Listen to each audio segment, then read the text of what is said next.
Jay Baruchel, you play a lot of awkward characters. How do you feel about that? Pretty pretty awkward. I mean, I don't know. I should say no, quite the opposite. In fact, very much at home in my awkwardness.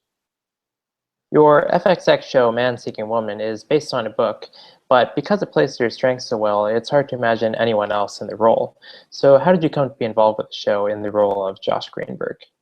It was just I was lucky enough to be sent the script for the first episode, and it was one of the very few things that actually sort of made me laugh out loud. It was, I like to laugh, but it could happen a lot more than it does. And so I was kind of floored to find something that, yeah, I just thought it was incredibly funny. It's, not to oversimplify. I got sent a script and I thought it was super funny. And they were, crazy slash kind enough to think that I could do it. And yeah, I sat down and met with Simon Rich and Jonathan Kreisel, who directs a bunch of them, and I told them I'd win them the cup. So yeah, I'm super proud of everything we've done. In a lot of your interviews from when the show was starting out, you said that you're having trouble finding the words to describe the show. So, have you gotten better at that? And can you sell us on the show? Yeah. Oh, yeah. No. At this point, I've got it down into a soundbite. It's a cartoon come to life is the best way to describe the tone of it. Um, there's just kind of an elasticity to the realism and the world that we create on that show, and it's the kind of thing where any episode, absolutely anything can happen. You really have no idea what it's going to be from one scene to the next, and who's going to show up, and what crazy stuff is going to happen. And so yeah, I mean, it's I don't know how many TV shows you can say that about. Now, since anything can happen, do you ever find yourself pitching something or being involved with it from a non-acting standpoint? Oh, I mean, I'm pitching stuff, constantly. Now but that's sort of just the price they pay for having to be around me all day on set. Now, whether or not they choose what they choose to do with what I pitch them is purely up to them. So they're very kind to humor me as much as they do. The show's had some great guest stars like Sarah Silverman and Fred Armisen, but with those two in particular, we never actually saw them. So are they actually coming onto set and doing their voice work, or is it the kind of thing where you watch the episode and you're like, oh, look, that person was in this? Yeah, the second thing. Yeah. Completely the second thing. Now, with those two people in particular, and a lot of other people on the show, like Lauren Michaels as your executive producer, I'd say you have all the right connections to get onto Saturday Night Live. So would you ever want to host that? Oh, geez. I mean, I don't know why the hell they would want me there, first of all. But I mean, listen, it would be an honor to even. It's an honor even to hear you talk about it. Uh, all the same, I'm super nervous and anxious around like crowds and stuff. So like, I don't know, like anytime I have to do like a talk show, even I need to take like a week vacation afterwards. It's always super traumatic for me. So yeah, it'd be very scary. I'll say that. And what's your favorite episode from Man Seeking Woman? I think it's called Branzino, where I get surgically conjoined to a girl I'm seeing, and then we take Eric Andre to the bro pound that we find out is actually a bro kill shelter, and then they end up having to set him free, and he poops on my bed, I think. Yeah, so definitely that one. It looks like a very fun show to shoot. So what was your most memorable moment on set from the first season? Jeez, yeah, man. There's there's plenty. I don't know how many of them are appropriate. I'll just say this: when the or positive rather, as well. That's a good point. Good need to stress that. I think when Tanaka, the Japanese penis monster, ejaculated all over my face. That's nothing if not memorable. So That that's definitely the most vivid memory in my head. That seems like one that you might want to forget. Yeah.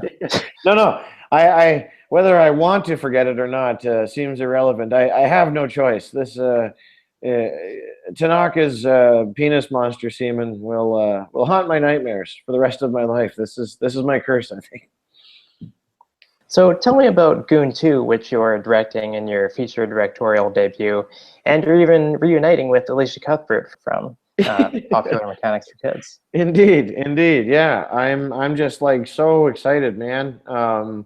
It's kind of been my dream since for as long as I can remember, like long before I had any inclination to act or anything like that. If you consider what I do acting, which a lot of people don't.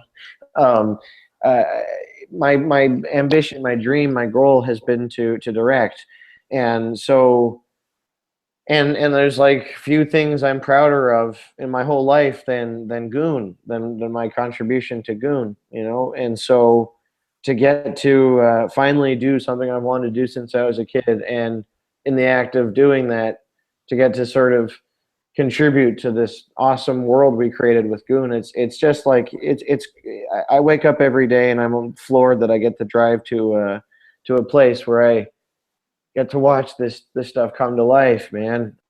And I'm just like, we've been in pre-production for like 2+ months, and I'm just raring to go, because the sooner we get going, the sooner we can show people all the cool stuff we're doing. So yeah, I'm so excited, man. And what surprised you most so far about being in the director's chair, even in pre-production? Yeah. Oh gosh. How how much pre-production is about people telling you all the things you can't do, and not out of any malicious intent. There's just like sort of, everything is an estimate until you start actually doing stuff, and then you have to, if you're actually going to make a movie, everything has a certain price tag on it.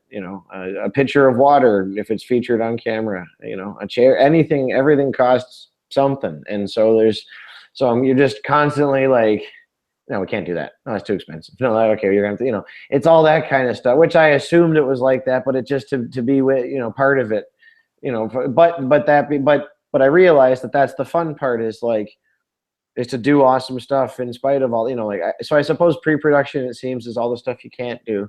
And then once you get going, it's all the stuff you can do. Years ago, you were on Undeclared, which was another television show that you're a regular on. And that one was created by Judd Apatow, but you haven't really worked with him a lot since, compared to some other actors that were on his shows. So do you guys ever want to collaborate again? I think we would if it was meant to be, and so maybe it is. But I also spend a great deal of my time north of the border, and more and more so now. I'm sort of like, I bought a house in Toronto. I'm kind of settling into a nice groove, and so yeah, I mean, anything can happen. I kind of think it might be neat to see what Stephen Karp and company are up to now. Whatever it is, 15 years later. Jesus Christ. 14, 15 years later. But yeah, I've been through a lot. It's amazing. I've known those people for a long time. So yeah, if it's meant to be, I think it will. Finally, what can you tell us about the second season of Man Seeking Woman? Am I allowed to swear? Probably not. Yeah, sure. It's the internet. All right. Not basic cable. Yeah. It's gonna be fucked. It's gonna be super fucked, man. It's awesome. It's like as fucked as the first season was.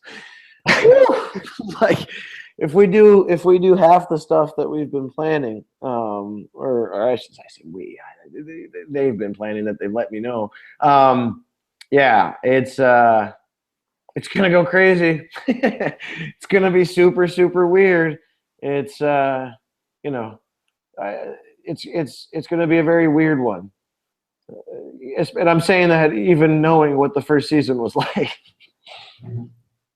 Okay, well, Thanks, Jay, very much for taking the time to speak to Gold Derby. We wish you the best of luck on your movie, on the second season of Man Seeking Woman, and encourage people to watch the first season. It's a very funny show. Thank you so much, man. Thank you so much for having me, too. Really appreciate it.